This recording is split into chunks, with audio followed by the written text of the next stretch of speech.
మనకు ఎలక్షన్లు అయిపోయిన వెంటనే మనకు వచ్చే ఒక పదం అయితే వస్తుందన్నమాట. అదేమిటంటే ఈవీఎంలు హ్యాక్ అయిపోయినాయి అని.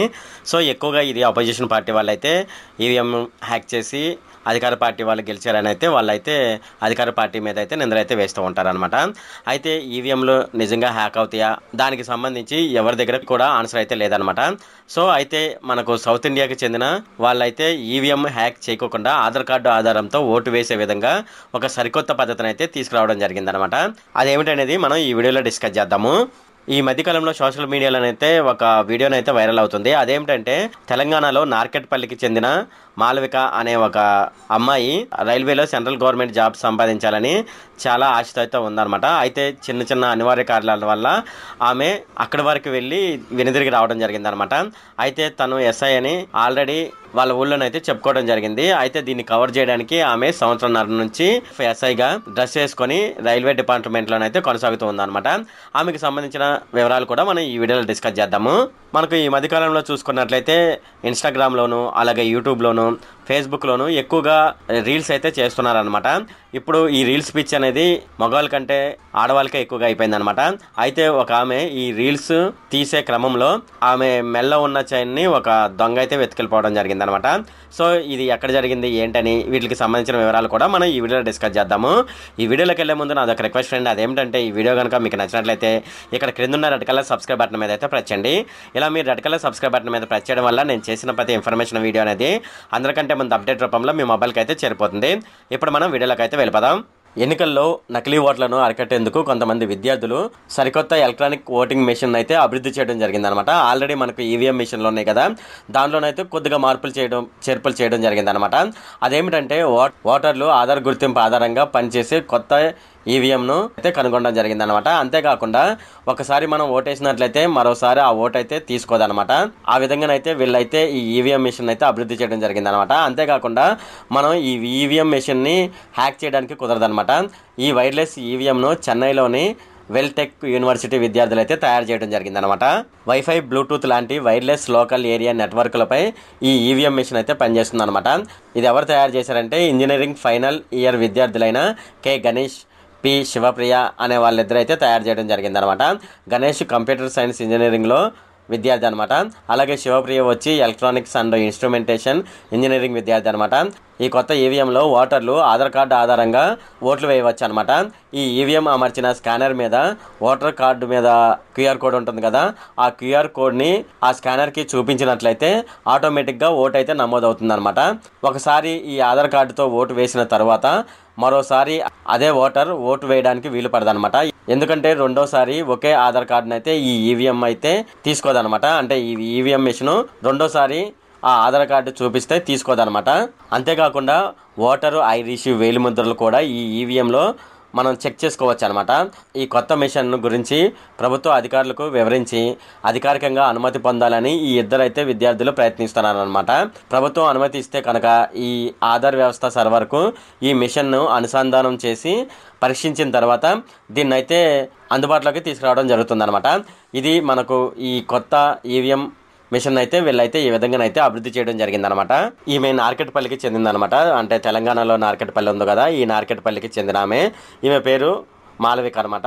ఈమె ఏం చేసిందనేది మనం చూసుకున్నట్లయితే ఈమె రైల్వే పోలీసు కావాలన్నది ఈమె యొక్క కోరిక అనమాట. అందుకోసం 2018లో జరిగిన ఆర్పిఎఫ్ ఎస్ఐ పరీక్షలు అయితే ఈమె రాయడం జరిగింది. అయితే ఈమెకి కొద్దిగా కంటి చూపు అనేది సరిగ్గా కనిపించకపోవడంతో ఆర్పిఎఫ్ ఎస్ఐకి అయితే ఈమె పనికిరాదని వెనక పంపించడం జరిగిందనమాట.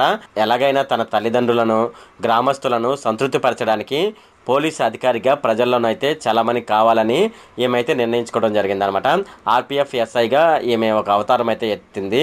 విధులకు వెళ్తున్నట్లు దాదాపు ఏడాదిన్నర పాటు కుటుంబ సభ్యులను, గ్రామస్తులను అయితే ఈమె నమ్మించిందనమాట. చివరకు పెళ్లి చూపులకు కూడా ఈమె ఎస్ఐ యూనిఫామ్తో వెళ్ళడం జరిగిందనమాట. సో అక్కడైతే ఈమె ఎస్ఐ కదని వాళ్ళు తెలుసుకోవడం జరిగింది. ఇది ఎలా జరిగిందనేది ఇప్పుడు మనం చూద్దాము. ఈ కేసు వివరాలు మనం చూసుకున్నట్లయితే మంగళవారం ఎస్పీ సలీం మీడియాతో మాట్లాడడం జరిగిందనమాట. ఈమె నార్కటిపల్లికి చెందిన మాలవికగా గుర్తించడం జరిగిందనమాట. హైదరాబాద్లోని ఈమె నిజాం కాలేజీలో డిగ్రీ పూర్తి చేసి ఆర్పీఎఫ్ ఎస్ఐ పరీక్షలకైతే హాజరవడం జరిగిందనమాట. అయితే కంటి చూపు సరిగ్గా లేకపోవడంతో అర్హత ఈమె సాధించలేకపోయిందని ఎస్పీ సలీం చెప్పడం జరిగిందనమాట. ఎలాగైనా తన తల్లిదండ్రులను గ్రామస్తుల ముందు పోలీస్గా చలామణి అవ్వాలని ఈమె బలంగా నిర్ణయం అయితే తీసుకుందనమాట. ఎల్బీ నగర్ ప్రాంతంలో ఆర్పీఎఫ్ పోలీసులు ధరించే యూనిఫామ్ను అయితే అక్కడ కొనుగోలు చేయడం జరిగింది. రైల్వే ఎస్ఐగా నల్గొండ జిల్లాలో విధులు నిర్వహిస్తున్నట్లు దాదాపు ఏడాదిన్నర పాటు ప్రజలను నమ్మించి ఈమె అనేక మోసాలకైతే పాల్పడడం జరిగిందనమాట. దేవాలయాలకు వెళ్ళి ప్రముఖులను కలిసి ఫోటోలు దిగి ఇన్స్టాగ్రామ్లో ఈమె పోస్టులు పెడుతూ ఉండేదన్నమాట. చివరకు పెళ్లి చూపులకు కూడా ఈమె అదే యూనిఫామ్లో వెళ్ళడం జరిగిందనమాట. అబ్బాయి తరపు బంధువులు పై అధికారులకు ఈమె గురించి చెప్పి కొద్దిగా ఆరా తీయమని చెప్పడం జరిగిందనమాట. ఈ విషయం గురించి వెంటనే అప్రమత్తమైన నల్గొండ ఆర్పీఎఫ్ సిబ్బంది మాలవికను అదుపులోకి తీసుకొని ప్రశ్నించగా ఏమేం చేసిందనేది ఇప్పుడు వరకే చెప్పడం జరిగిందనమాట. అంతేకాకుండా ఈమె చాలా మోసాలకు కూడా పాల్పడిందనమాట. అయితే ఈమెను వివిధ సెక్షన్ల కింద కేసు నమోదు చేసి దర్యాప్తు అయితే చేస్తున్నారనమాట. సోషల్ మీడియాలో ఇప్పుడు ఇదే ట్రెండ్ అనమాట. ఫోన్ ఉన్న ప్రతి ఒక్కరూ ఏదో ఒక సోషల్ మీడియా అకౌంట్ అయితే తప్పనిసరిగా ఉంటుందన్నమాట. అందులో పెట్టే వీడియోలు రీల్స్ చేసేవాళ్ళు ఎంతోమంది అయితే ఉన్నారనమాట. అలాగే లైకుల కోసం కూడా కొంతమంది అయితే వీడియోలు అయితే పెడుతూ ఉన్నారన్నమాట. ఇలా వచ్చే లైకులు వ్యూస్ కోసం రీల్స్ చేసే వాళ్ళైతే కొక్కొలలుగా ఉన్నారని మనం చెప్పవచ్చు అనమాట. చేతిలో ఫోన్ ఉంటే చాలు ఒక వీడియో తీసి సోషల్ మీడియాలో పోస్ట్ చేస్తూ ఉంటారనమాట. లైకుల కోసం వ్యూస్ కోసం వీళ్ళైతే ఎంతో సాహసాలు అయితే చేస్తూ ఉంటారనమాట. అలాగే వెరైటీ కంటెంట్ కోసం ఎన్నో పిచ్చి విషయాలు అయితే వేస్తూ ఉంటారనమాట. ఇంకొంతమంది అయితే పిచ్చి పిచ్చి ఐడియాలతో వీడియోలను తీసి పోస్ట్ చేస్తూ ఉంటారనమాట. ఇటీవలి కాలంలో రోడ్లు, మెట్రో స్టేషన్లు, పార్కులు, షాపింగ్ మాల్స్ వాటిని కూడా వదలట్లేదనమాట. వీళ్ళని రీల్స్ పిచ్చాలని అనవచ్చు అనమాట. బహిరంగ ప్రదేశాల్లో రీల్స్ చేస్తూ కొన్ని సమస్యలు అయితే వీళ్ళు తెచ్చుకుంటున్నారనమాట. ఈ మధ్యకాలంలో మెట్రో ట్రైన్లో మీరు వినే ఉన్నారు, ఇంతకుముందు అందరి ముందు డ్యాన్స్ చేస్తూ వీడియోలు అయితే తీయడం జరిగిందనమాట. ఇదైతే తోటి ప్రయాణికులకు ఇబ్బందికరంగా మారుతున్నా సరే వాళ్ళ తీరైతే మారట్లేదనమాట. రీల్స్ కోసం పిచ్చి పిచ్చి పనులు చేయొద్దని వారికి అధికారులు సూచిస్తున్నా సరే వాళ్ళైతే అసలు వినటం లేదనమాట.